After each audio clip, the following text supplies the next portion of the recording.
Hi everyone, right, I've made my second video and this is going to be for those of you who have Microsoft Word for resizing your photographs.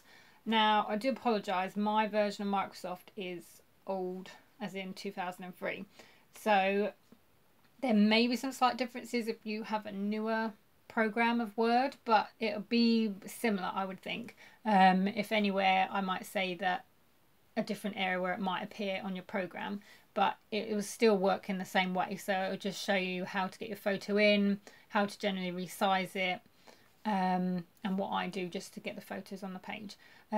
So it will be sort of the same, but yeah, my program is a little bit old, so but it should give you the idea of what you need to do. So just going to zoom out a little bit.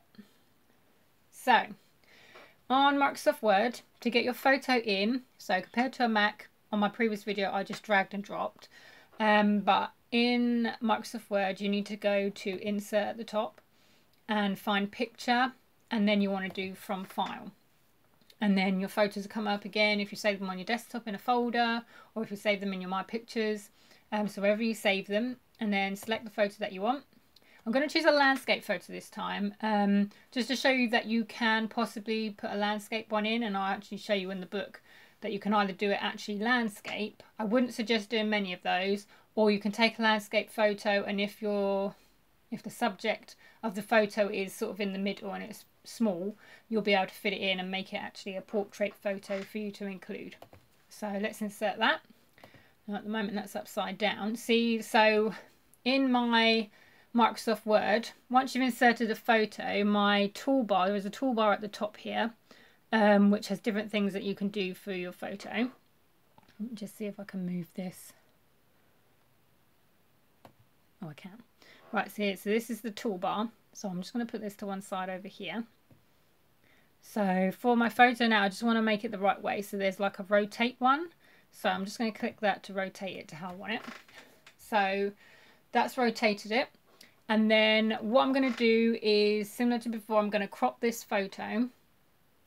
I'm going to go to resize it first, and then I'll crop it to make it the right width. So if we resize it to the height that we want.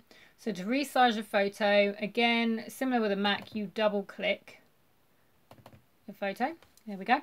And then you get some tabs here that come up. So what you want is the one that says size. And then I'm going to change the height of this one. So I'm going to change the height to 8.5. And click OK, click enter. So now the photo is the right height, but we need to crop it so that it's the right width.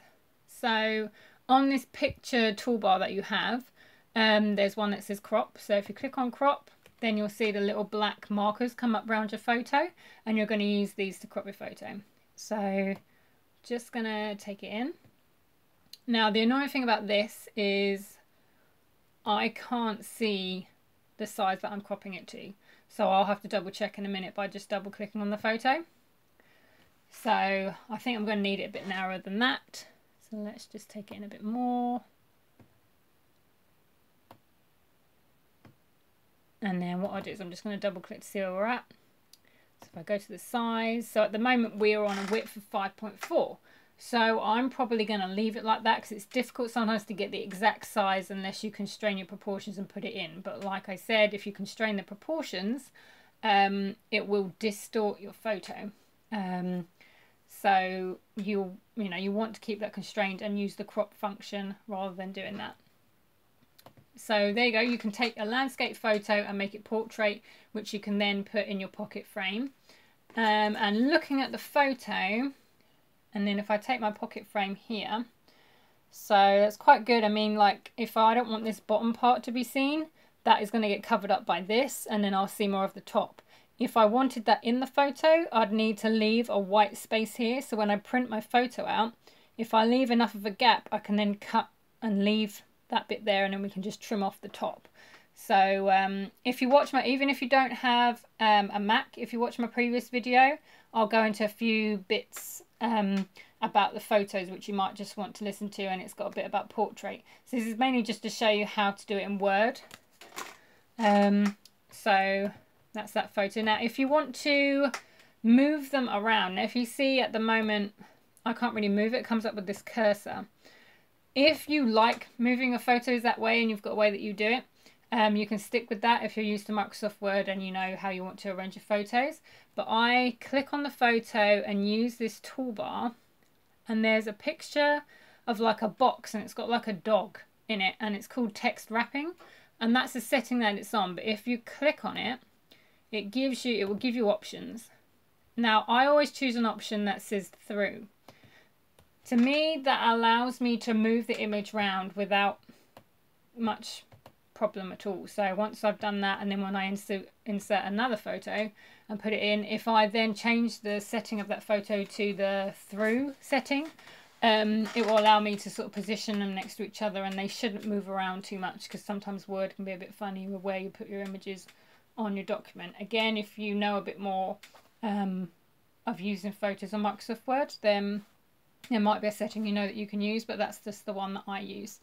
So again, you can line up your photos to print them. Like I said, you might be able to get 9 on a page. If you wanted to do a landscape photo, you can include a landscape photo. So my first page is this in the book. So I've got a landscape one. Now you can do that, just resize your photo, take a landscape one and just resize it as normal, just switch sort of, so the width is 8.5 and the height is 5.5, so you can do it that way. But I wouldn't put that many in this book. So when we make it, most of the photos need to be the portrait way, only because this is so wide that it'll make it difficult for all the pages to lie a bit flatter. So you can include a couple, but I wouldn't include loads. So if you want to use your landscape photos, you still can. So you can include those. So that's how you resize the photos in Microsoft Word. If you have any questions based on the videos that I've done, please get in touch if there's something that you don't understand. Like I said, in newer versions of Microsoft, you might have like a bar at the top here.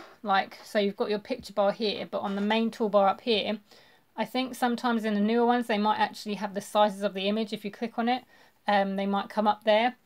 Or there's like a proper picture thing that comes up. So there might be some slight differences. Like I said, my program's quite old, but that's how I resize a lot of my photos for projects. In Microsoft Word, it just makes it so much easier rather than getting them printed anywhere special. So that's the way to do it. So like I said, any questions, just send me an email.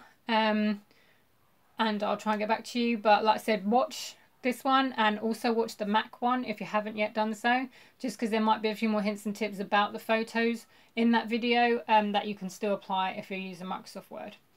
Okay, I'll see you guys soon. Bye.